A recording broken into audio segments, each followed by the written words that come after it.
Black Myth Wukong, how does it run on the Xbox Series X and S? We now know it. It looks like it's doing pretty good. We have more games coming to Xbox Game Pass. As we know, it's Gamescom this week, and Xbox had their show. They have a 2-day show, one today as well. We've got some more announcements that games coming to Game Pass, stealth drops, things you can jump into right now. The Xbox ROG Ally handhelds, all the information is coming out about them, release dates, what you can kind of do on it. But we'll take a look at some of the interesting things here. There's a new program as well that they opened up for the handheld. So we will take a look at that, as well as some leaks about a big Xbox game coming in 2026. People will be pretty excited about this one, at least the location of it. So take a look at all this. But before we continue, if you do enjoy daily gaming news, make sure to hit the subscribe button, share the video, like it. All of that stuff helps get the channel out there. I see many of you who do watch are not subscribed. So if you've been watching for a while and you do like the content, I would appreciate you hitting the subscribe. But for now, let's get into the news.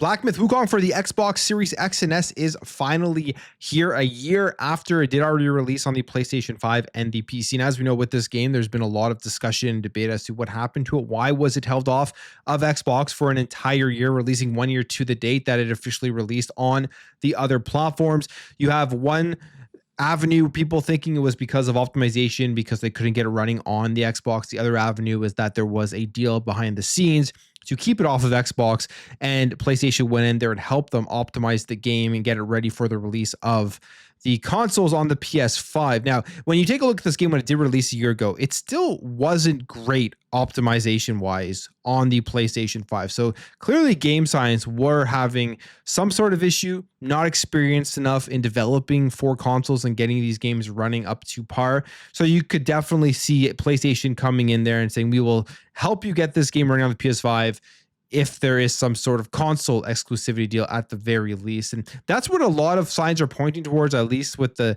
releasing exactly a year after the date that it released on the other consoles, and some of the other things that we have seen pop up. We've seen multiple reports saying that there was a deal that was cut behind the scenes, and people have stood behind those reports. They haven't retracted that. We won't really 100% know what happened, but you can kind of deduct based off of the information out there right now.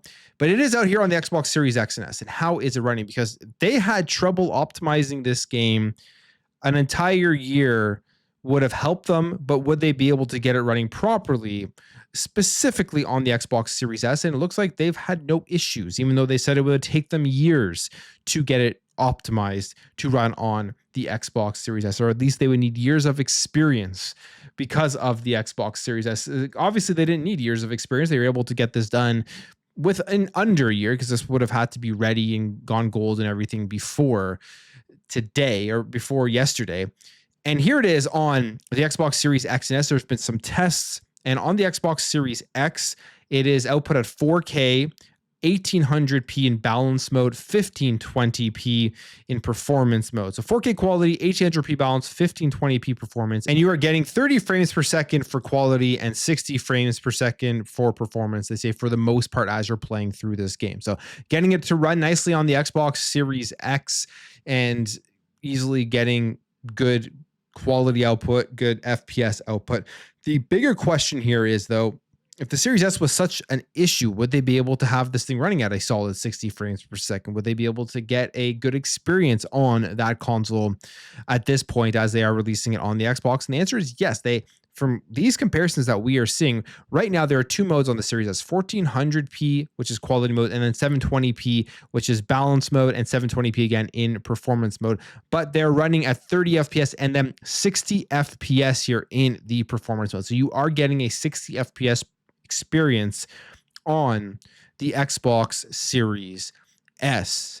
They were able to get it done. Yes, the resolution is 720p. Some people may look at that and be like, well, I don't want to play in that mode. I want to make sure that I at least have 1440p quality. But of course, if you're using an Xbox Series S, you're probably not playing on a 4K display, or maybe not even a massive TV. You're playing on a lower resolution TV. You know this thing isn't going to be outputting 4K, but you're getting 60 frames per second, which in a game like this, I think is probably pretty important so that your combat is smooth and you're able to dodge and attack properly. Will be a better experience than playing it in 30 FPS. So right now on the Series X and the Series S, Black Myth Wukong they've done a decent job of optimization based off of these first comparisons. There will be more comparisons, I'm sure, going forward here from other outlets like Digital Foundry who haven't done theirs yet. And then we'll probably get some more information there exactly how well this game is running on the Xbox consoles. But seems like Game Science were able to figure it out. And it didn't take them forever to figure it out. It took them exactly 1 year to the date that they released it on the PS5 and the PC. The game is here. If you're interested in it on Xbox, now is the time to go check it out. You can go ahead and buy it and play it and everything, get achievements. And now we don't have to wonder if it is ever coming over to Xbox anymore. The ROG Xbox Ally is looking pretty good. We're seeing lots of stuff come out from Gamescom, people testing it out, people showing off the launcher, how you can switch back and forth between Windows as well as to the Xbox experience. The cool thing that I'm seeing right now is switching between games or switching between applications that you have open seems way easier than the other PC handhelds out there where you'd have to use the native Windows 11 features, which just have never been good, at least in my opinion, for handhelds. The Xbox experience here looks like it's going to be changing all that. So I can't wait for this thing to come out. And with the announcements and the things that we're seeing about the Xbox ROG Ally, they've announced a new compatibility program. So you can know exactly which games can run and run well on this device. They have the Xbox tested and Xbox approves that thousands of your favorites will be handheld compatible on the Asus ROG Xbox Ally and the Xbox Ally X. We did get the official release date. It is going to be October 16th for this thing. There will be the two versions, the Ally and the Ally X. And we got pricing here from Bill Bacune who put this out. So this is great if you were looking at the Euro prices and hoping that they would stay in line with them. And in fact, the Ally is actually cheaper than the Euro prices. These are the prices in US dollars, $549.99 USD for the Xbox Ally, and then $899.99 USD, so $900 for the Ally X. I mean, if you're looking at this, the more I think about it, especially because of the chip within the Ally X, which is future-proofed and could potentially get better over time if it is utilized properly. The $900 is a steep price, but it will last significantly longer probably before you have to feel like you need to upgrade. So the pricing there is steep for the Ally X, but it is a better chip. It has that AI chip in it. It isn't like significantly more than like when the Lenovo Legion Go or the ROG Ally X, the other version did come out. I don't believe maybe $100 or $150 more, but there it is. And it has the additional features of that Xbox overlay, the Xbox button, obviously the grip on the controllers. But I think this thing isn't going to be a massive seller at that price point. $900 is a hard entry for a lot of people. They look at that and that is a very luxurious item for them to get into gaming from the handheld perspective. But I'm going to try to pick one of these up. They look very cool. Everything we've seen about them look awesome. And right now, they're definitely looking at this experience and how this is going to play out on the handhelds, and then take that and spread it out to, I think, multiple different devices in the future from Xbox. At least from what we've been hearing, that was kind of the goal that they are looking towards. The next generation, this is, I would say, the beginning of it. Not officially, but it is the beginning, as they're going to take this with that AI chip, probably try to get better experiences. And as that chip gets utilized more, there's going to be AI implemented into the next generation. All of this is going to play out. It isn't going to be a cut and dry end of last generation into the new one. There's going to be a lot of crossover here where information and experiences are going to be taken from stuff that is released now and then translated to help make the next generation better. But we don't know exactly when the consoles will be coming out and how these will affect that. But one thing we do know is that this generation has been pretty terrible when it comes to pricing, and it continues. It continues to get worse here as the PlayStation 5 has had the prices raised now for all of their consoles. So this is an announcement that came out of nowhere yesterday. I think it's actually, again, smart the way that PlayStation does these announcements. They really just throw them in times where less people will be paying attention. We're in Gamescom. There's so much video game news happening. This one, although it's gotten a lot of traction and a lot of people are talking about it, it will, I think, last less long than when Xbox raised their prices, when the Nintendo Switch 2 did their pricing thing, simply because of just the sheer amount of gaming news that is coming out this week. PlayStation knows when and how to release these types of announcements, these unpopular announcements that will be pissing off gamers as this generation continues to get weirder and weirder. But the PlayStation 5 price is having changes in the US. Pretty much everything is being raised here by $50. So the PS5 is going up to $550. The PlayStation 5 Digital Edition is going up to $500. The PlayStation 5 Pro is going up to $750. So they're raising the prices, and what they are saying here is because of global business, they continue to navigate the challenging economic environment, and as a result, they've made the difficult decision to increase the recommended retail price for the PS5 consoles in the US starting on August 21st. So right now, as you're watching this, prices have gone up on the PS5. If you haven't picked one up yet, you're out of luck. You're going to be having to pay more if you want to pick up one of these consoles, of these brand new. This has been such a weird generation as prices go up, no bundles. We're 5 years into the generation, and I don't see it slowing down. They are preparing here for the next gen, and I think the entry point into next generation I thought was going to be base 700, but now with the PS5 Pro being the most expensive console out there, the most powerful console out there with the newest tech, it's at 750 now. The PS6 and beyond are going to be releasing at that base price. At the very least, 700. If the economic conditions change and everything that's going on with the tariffs go away, maybe they can reduce the prices again. That will bring down the floor price for the next generation. But a very weird generation. And it's not just PlayStation doing it. It's everyone that has been raising it. But PlayStation, as people were expecting this would happen. They were just trying to find the time, I think, to make this announcement. We did hear that they had stockpiled for 3 months in the US PlayStation 5s. This was back in May when they said this. That stockpile ran out. They're here raising the prices because they are affected by everything happening here. They're taking advantage of what is happening. They're raising the prices because they got to keep their margins. But tariffs are obviously playing a major role here in these companies doing this. If those weren't there, probably wouldn't have to raise these prices, or wouldn't even feel that they have an excuse to go out there and raise the prices. All right, we have a bunch of good news here, interesting stuff here when it comes to Xbox games coming over to the platform, games that have dropped onto Game Pass, games that are coming out onto Game Pass, as well as a rumor. We'll start off here with the rumor, and that has to do with Starfield. It is back in the rumors again in terms of where Starfield is going to be coming out. Nate the Hate was one of the first people I think that broke this back when the Xbox had to do their business meeting and everyone lost their minds about them going multi-platform.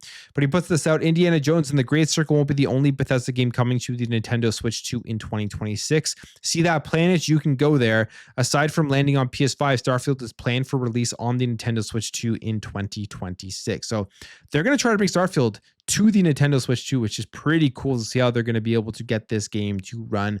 And then apparently it is also landing on the PS5, something that now we've been waiting 2 years going on here, where tons of reports came out about Starfield landing on PS5. It caused an absolute shitstorm in the media, and we still haven't actually got the release yet. But now I can see them probably looking at this thing, and they'll hold it off until they can release it on the Nintendo Switch 2 as well, which there will be more sales of the Switch 2, more people out there, a bigger install base, and they'll be able to sell more of this game. So we'll see how they get it running on the Switch 2. I think they'll be able to do it, but Starfield could be coming out to more platforms relatively soon.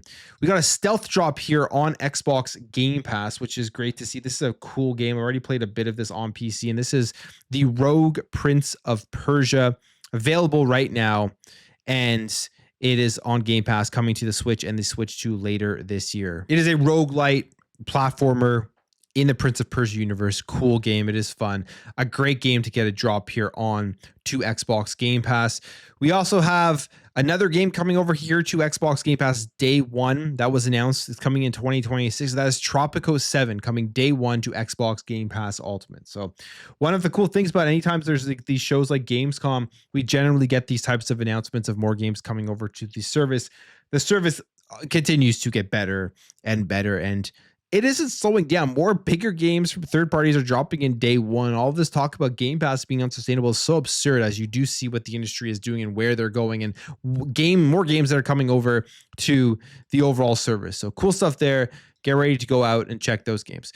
One of the biggest games that we will be getting in 2026 is going to be Forza Horizon 6. And now I think we have the location, and this is exciting. This is a location that people have always wanted, and they're doing it, and that is Japan.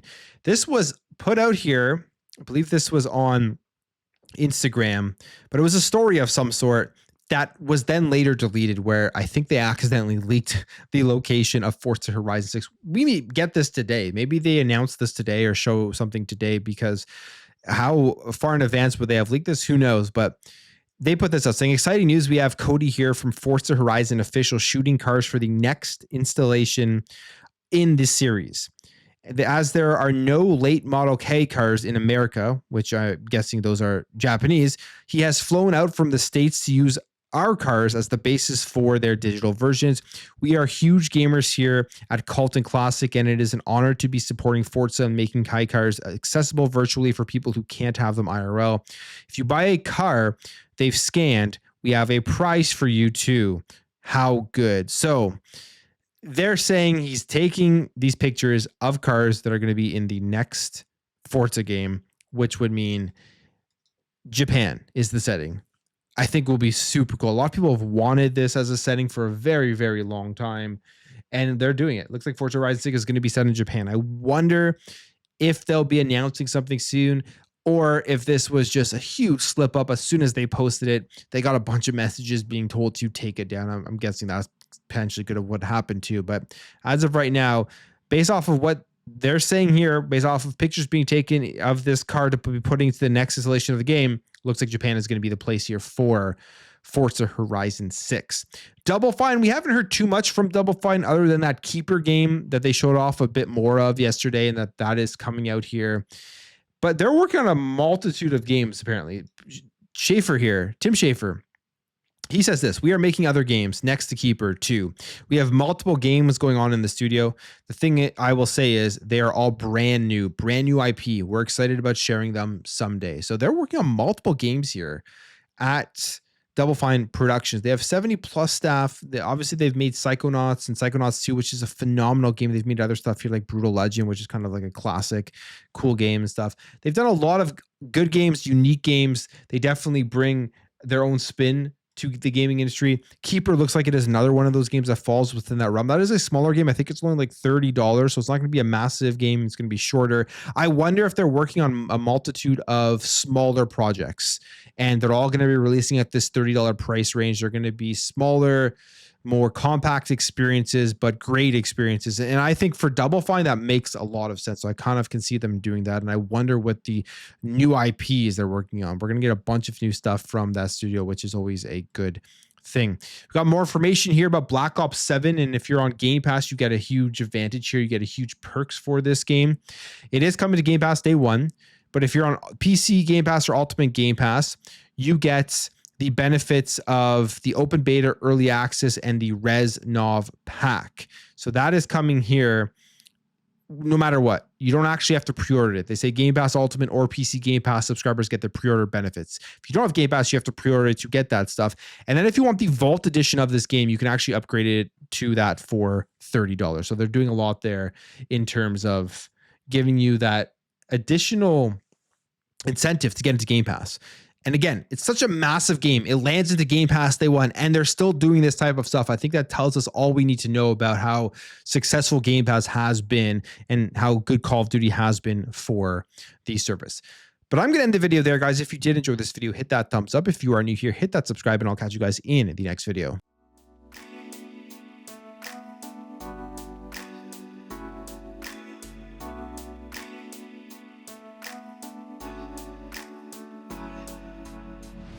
Bye.